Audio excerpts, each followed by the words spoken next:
আমার যেই প্রবলেমটা এটা যে সত্যি মানে আমি যতদিন আছি দুনিয়াতে ততদিন বোধহয় এই প্রবলেমটাও আছে। তো hello everyone, welcome back to our channel. আশা করি আপনারা সবাই ভালো আছেন। এই যে আমিও কিন্তু দারুণই আছি। তো স্কুল থেকে মামামকে নিয়ে চলে আসলাম, গোলা রুটি বানিয়েছি, মামামকে একটা দিয়ে দিয়েছি। রান্না বসাবো আজকে। আর পনির নিয়ে আসিনি, পনির খেতে ভালো লাগে না। মেয়েও বলছে না সোয়াবিন খাবে, তার জন্য সোয়াবিন দিয়ে আলু দিয়ে তরকারি করব। আর গাজর আছে, একটা কুয়াশ যেতে ভাজা করে নেব। তারপরে কারণ খাবেও না, আর বলছে যখন এনে লাভ নেই, খেতে চাইবে না। আমার খুব বেশি মাথা যন্ত্রণা করছে, চোখ দেখলে বুঝতে পারছো। যখন চা খাবো আর গোলা রুটি বানিয়েছি মামামকে তো সকালে ভাত খেয়ে গেছে স্কুলে। তো যেগুলো শুকনো, আজকে একটু রৌদ্র উঠলো, কিন্তু এখন দেখছি আবার মানে কালো করে এসছে। খেতে বসলে যদি চলে আসে, আর খেয়ে উঠে ঘরটা একটু ঝাড় দেবো। মামামের আজকে আবার 4টার থেকে এক্সাম, কারণ যেহেতু এক্সামের সময় 4টার থেকে পরে নিলেই ভালো, 4:30 থেকে ওই একই ব্যাপার।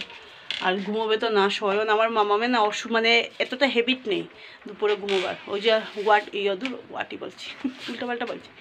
শিলংয়ে যেহেতু ওই তাড়াতাড়ি মানে বিকালে টিউশন পড়তো, স্কুলেই থাকতো, তার জন্য থাকতো বলছি। আপনারা ভাবেন স্কুলে থাকতো না, মানে বিকেলে পড়ে আসতো। যত উল্টা পাল্টা যে কয়েকটা দিন থেকে বলছি না আমি, সত্যি। তো এই যেগুলো কাপড় উঠাবো, আমি তো কাপড় বের করে যাইনি, এখানে রসিদ রেখে গিয়েছিলাম, মা বের করে দিল। আর এখন তো যাই হোক শুকিয়ে যায়, নাহলে তো আমি মনেও থাকে না। আর আমার না একটা অভ্যেস খারাপ, শিলং থেকে এটা হয়েছে। কাপড় লাড়া, কাপড় দেওয়া, ওখানে যেহেতু শুকিয়ে যেত, আর অতটা লাড়ার এতটা ছিল না, জায়গাও তো ছিল না, ছাদে যেতে হতো না, নিচে কতটুকু জায়গা আমাদের হয়ে যেত কাপড়ে মোটামুটি। ওই একটা হ্যাবিট, পুরো খারাপ হ্যাবিট। এই মাইগ্রেনের প্রবলেম যাদের আছে তারাই বুঝবে এটা যে কি একটা দুর্দান্ত। অবশ্য রোগ তো সবারই সমান, যার শরীরে যার যেই রোগটাই থাকুক, তো ওইটাই কিন্তু ডেঞ্জারাস হয়ে যায়। তো এই যে সোয়াবিন তরকারি বানিয়েছি, লাইটটা জ্বলছে না, মোবাইলের ফ্ল্যাশ লাইট, তার জন্য আমি তোমাদেরকে ভালো করে দেখাতেও পারছি না। টেম্পারেচারের জন্য জ্বলতেও যায় না কোনো সময়। মাম্মামকে নিয়ে যাচ্ছে, খেয়ে উঠে নিয়ে যাওয়াটা বড্ড শরীরে লাগে। আর যেমন ভাতগুলো যেমন আমার নাকের মুখে উঠছে, তো এখন দিয়ে এসছি আর হুটোপাটা করে যাচ্ছি, কারণ এখন দেখছি যে না আর ভালো লাগছে না। আসলে আসবে, বৃষ্টি আসবে বোধহয়, আকাশের মেঘ রকম। আর আমি ছাতা নিয়ে আসিনি। আমার কথা শোনা যাচ্ছে? ঠিক আছে, হোল করছে বোধহয় জন্য ড্রিল মেশিন। এই এখন একটু রেস্ট পাবো 6টা পর্যন্ত, 6টা না, ধরো 5:45, আবার যাবো মামাকে আনতে, তারপরে আবার পড়ানো।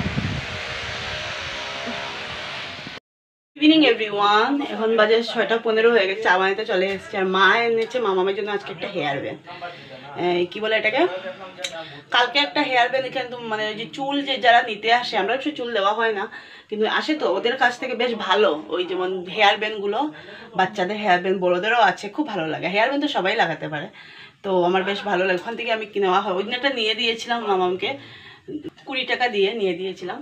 তো ওই যে শেষ, হোয়াইট কালারের, তোমরা দেখেছো বোধহয়, হোয়াইট কালারের। বেশি করে হলে বোধহয় 20 দিন 25 দিন লাগিয়েছে, শেষ। কালকে একটু বকাঝকা দিয়েছিলাম, ভেঙে ফেলেছে বলে। মা নিয়ে এসছে ওই নাতনের জন্য একটা আজকে একটা হেয়ার ব্যান্ড।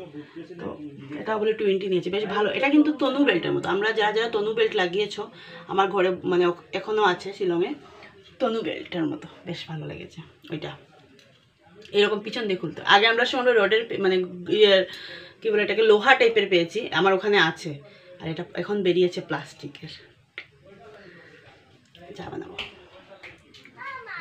বানিয়ে নিয়েছি, দিদার, মার আর আমার, 3জন আজকে চা খাবো।